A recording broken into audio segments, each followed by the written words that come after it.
રાખડી લેવા આવી ગયા છીએ, જોઈ છે બધી રાખડી. હે ના ના, એ 2 જ લેવાની છે. પાસ કરી લીધી છે રાખડી. હવે મસ્ત છે રાખડી બધી.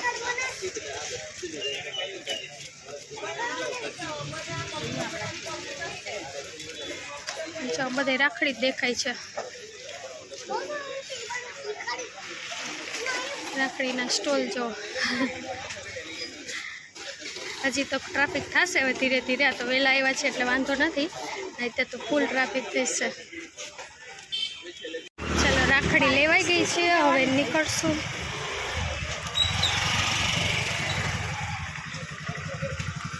કેટલા ટાઈમ પછી આવ્યા હે બજારમાં? આપણે ઘણો ટાઈમ થઈ ગયો કા, હમણાં નથી આવ્યા. રક્ષાબંધનમાં શું તાંબાન વાસણ વેચતા હશે?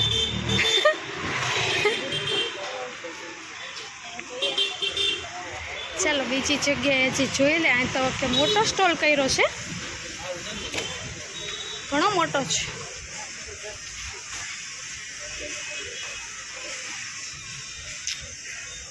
બહુ વેરાયટી છે અહીંયા તો.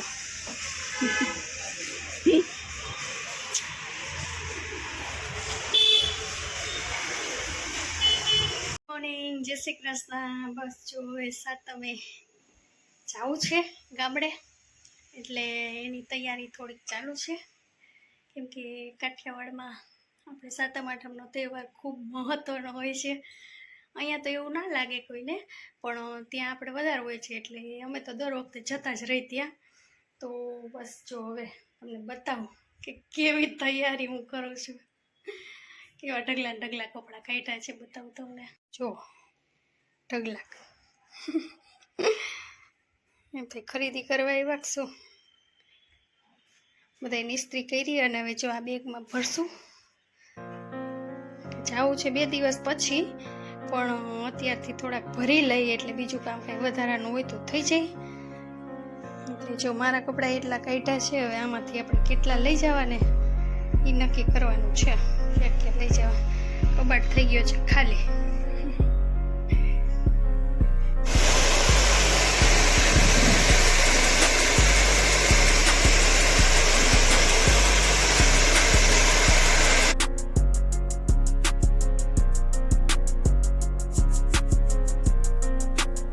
ટ્રીટમેન્ટ થઈ ગઈ છે અને હવે પાછું ઘરે જાઉં છું. ફર્સ્ટ ટાઈમ કરાવી છે, થોડા ડેમેજ થઈ ગયા હતા એટલા માટે. અને હવે જો પ્રોસેસ પૂરી થઈ ઘરે જાઉં છું. અને ઘરેથી તરત હવે સેન્ટરે જવાનું છે. આજે તો નોન સ્ટોપ કામ હતું, બસ ચાલીને નીકળી છું. પહોંચી અને ઘરે તમને બતાવીશ એવા મારા હેર થયા છે, કેમ કે ખરાબ બહુ થઈ ગયા હતા એટલે ટ્રીટમેન્ટ જરૂરી હતી, એટલે મેં જો કરાવી છે. જોઈ હવે કેટલો ટાઈમ રહે છે. સરસ હેરની ટ્રીટમેન્ટ થઈ ગઈ છે, સરસ લાગે છે. મસ્ત ખુલ્લા રાખ્યા તો સારા લાગે. લેન્થ કેટલી બધી વધી ગઈ છે, સરસ. એ લોકોએ ગેરંટી લીધી છે સારા રહેશે, કેમ કે મેં તો ફર્સ્ટ ટાઈમ કરાવ્યા છે એટલે એવું લાગે છે કે કેવું રહેશે શું કાંઈ, પણ સારું રહેશે એવું મને લાગે છે. એટલે જોઈએ હવે, અત્યારે તો સારા છે, પોઝિટિવ વિચારવાનું. બોટોક્સ ટ્રીટમેન્ટ કરાવીને એમાં જો આ છે શેમ્પૂ, 3 વસ્તુ યુઝ કરવાનો છે આપણે. હવે આ છે કન્ડિશનર, પછી આ છે શેમ્પૂ, અને આ છે શું હશે છેલ્લે શું હોય, સિરમ. આ 3 વસ્તુનો યુઝ કરવાનો છે આ ટ્રીટમેન્ટમાં. એટલે આ 3 ત્યાંથી જ આપેલી છે. સ્ટેપ વાઇઝ બધું યુઝ કરવાનું છે, એટલે એ પણ સાથે લઈ લીધું છે. 2-3 દિવસ પછી વોશ કરવાના છે, ત્યારે બતાવીશ ફરીથી નેક્સ્ટ વિડીયોમાં કે કેવા હેર રહે છે મારા.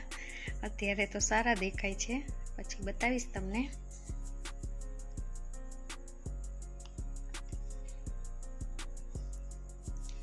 આ છે ને પ્રોડક્ટ બધી કેમિકલનો યુઝ ઓછો હોય છે, આવતું તો હોય કદાચ પણ ઓછો હોય, એટલે હેરમાં સારું રહે છે.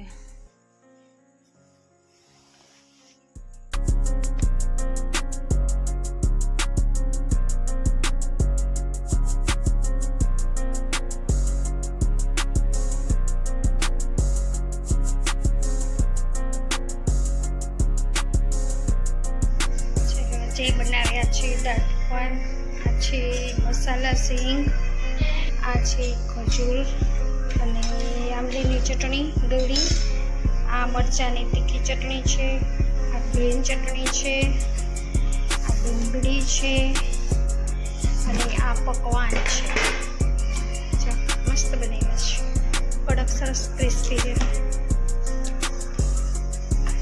અને અહીંયા એના માટે દાળ બની રહી છે. એટલી વસ્તુ જોઈએ દાળ પકવાન બનાવવા માટે.